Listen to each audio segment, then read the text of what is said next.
Good afternoon, Mineola. So I am home this afternoon and I decided I wanted to show you a little bit about Advent wreaths. As many of you know already, this Sunday we are going to be making Advent wreaths at 9:30 as a community, and if you're able to come and be part of that, that would be wonderful. But I also know that many of you might not be able to come and be part of that, but that doesn't mean you can't still make an Advent wreath.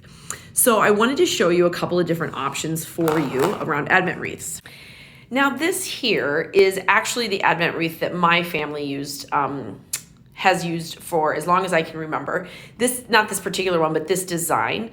My dad is a woodworker, and I remember the Christmas, I think it was the Christmas after my husband and I got married, and he had made all of these Advent wreaths in the shape of the cross, as you can see.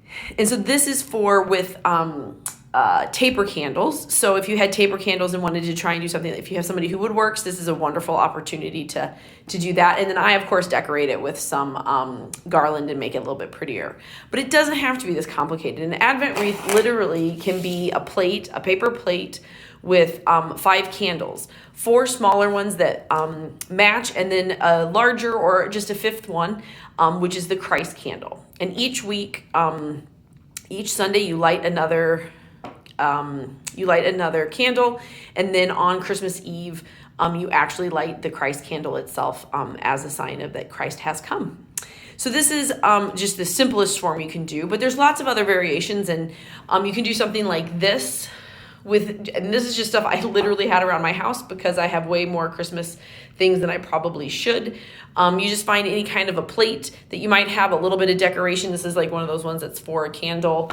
And I always like to make the Christ candle different and special somehow, but you certainly don't have to.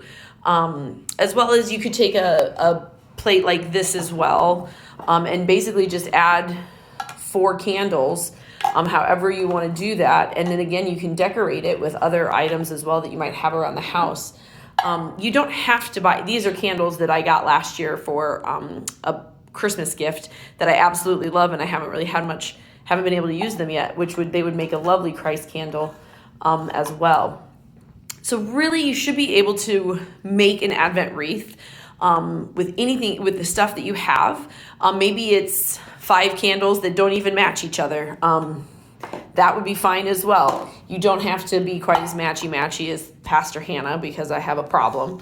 But even something like that, that makes an Advent wreath. So this is something that you would start on December 1st this year, because December 1st is the first Sunday of Advent.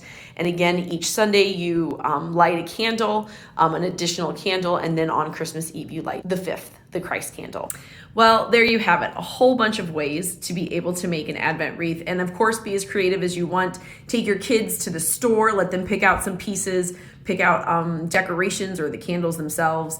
But of course, if you can, please join us this Sunday, November 17th. We're starting at 9:30, and I'll be giving a little bit more information around how to use the Advent wreaths and where Advent wreaths came from and what the purpose of them is and the symbolism. So you can certainly hear that.